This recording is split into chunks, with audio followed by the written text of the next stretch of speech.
If you're someone who's stuck in gold, plat, or even diamond, then this video will help you on your journey to getting out of those nightmare ranks. I reviewed a replay of one of my viewers who was stuck in gold for a while, but after giving these tips I'm about to go over, he was able to place into diamond for the first time ever after his placement matches. By the way, it's important to note he was also working on his fundamental mechanics too, which is something every player in these ranks has to do anyways. This replay was from a casual match because I guess he just made a new account and had to level it up first, but the gameplay is definitely what you would see at a gold or plat level. By the way, we went over this replay live on my stream here on YouTube and Twitch, so if you guys are interested in me potentially reviewing one of your replays, definitely check out the streams whenever you see me live for more info on that. Finally, before we get into the replay, I want to give a shout out to my guy RandomMonkey, who was in the chat during this replay and is also a GC level coach. He also helped out with this replay by adding in some good advice and simplifying the advice that I was giving to make it even easier to understand. We got a lot of good stuff in this replay, so I hope you enjoy.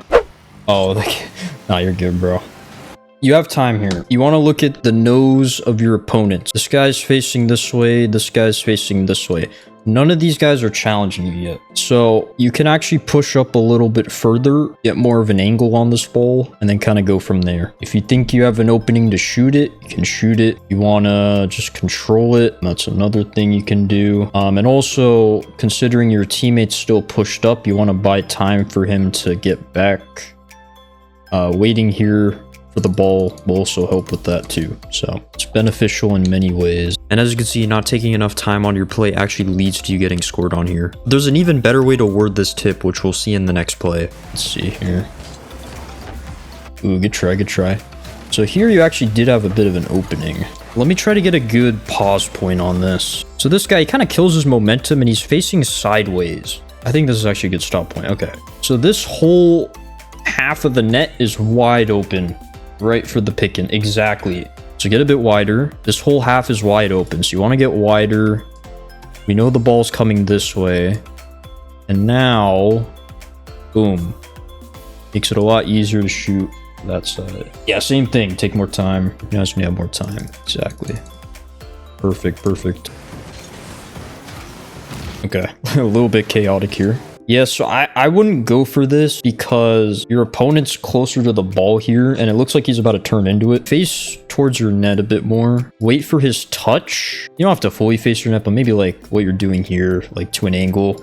Wait for his touch and then play off of that probably. The reason yeah, exactly. See teammate on your screen, over you go. I wouldn't necessarily say a bump here. If anything, I think your teammate should probably go for a bump because you're technically last man. As last man, I don't want you to necessarily go for a bump when your job is to protect the net, even though you're on their side. Because your teammate's on low boost too. So if you try to bump and then you overcommit, you both are kind of screwed because your teammate doesn't have boost.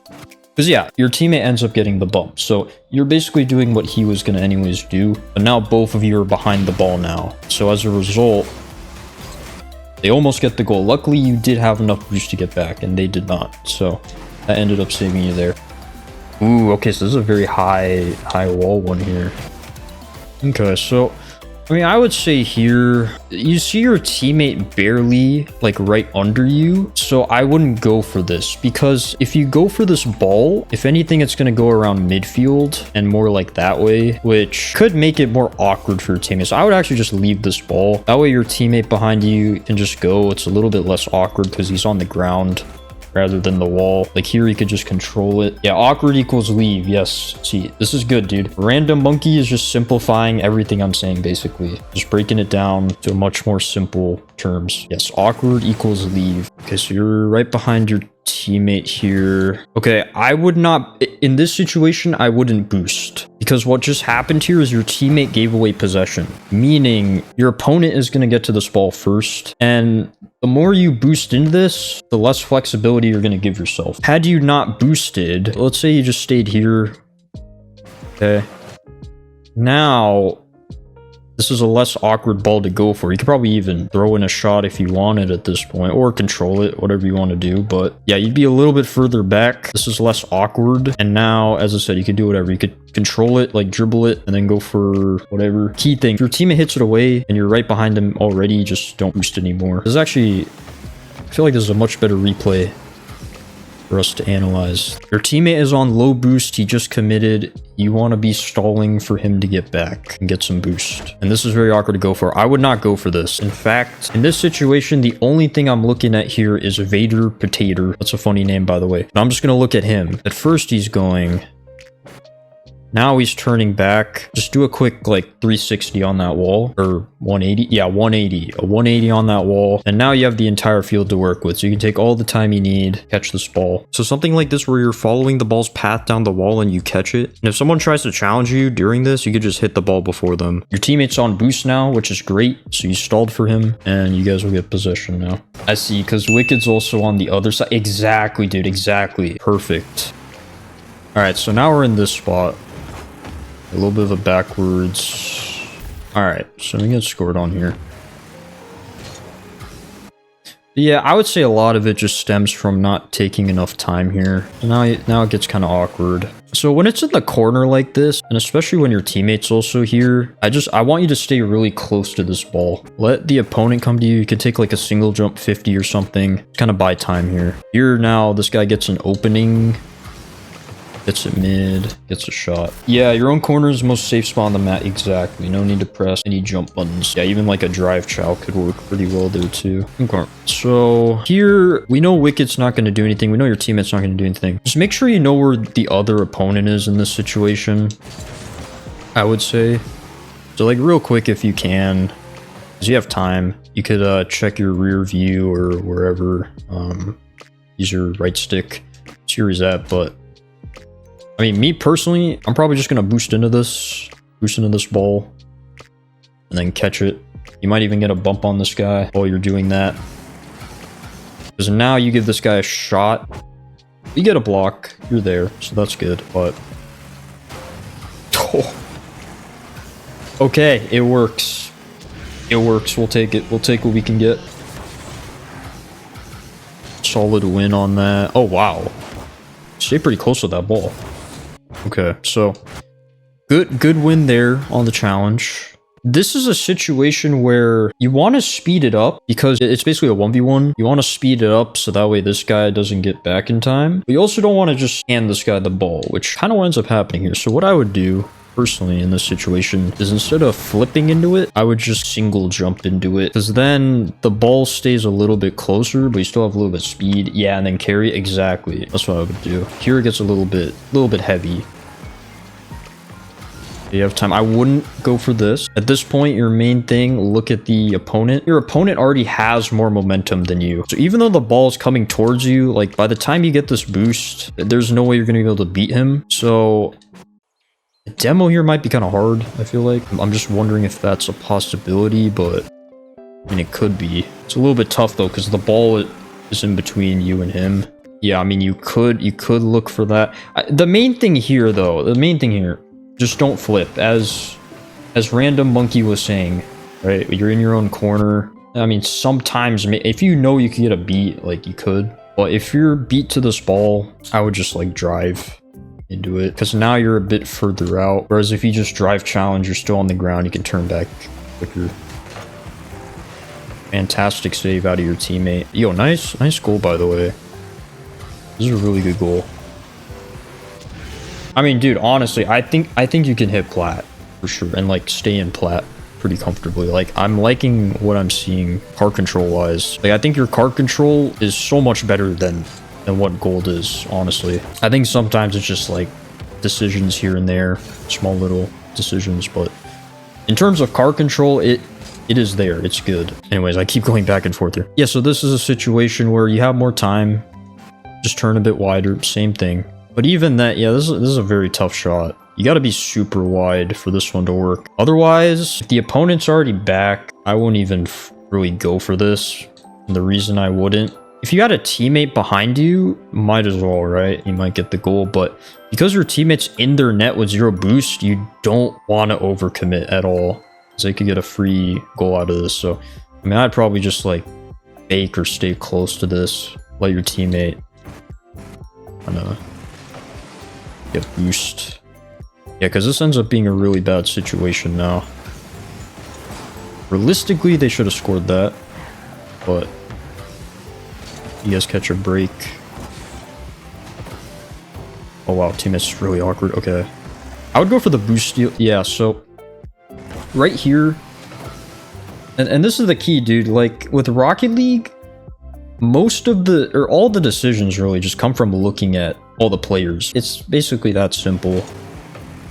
So like right here, the ball is going up for a while, so nothing much is going to happen. You're on low boost, corner is available. I would instantly just boost, flip, do whatever you got to do to get that corner boost while this ball is still going up. Because while this ball is going up near the wall, nobody's going to be able to do anything threatening. Instead, now this guy gets an opening to take that boost, and now you're still on low boost. Okay, probably didn't need to flip into this because that's where both the opponents are.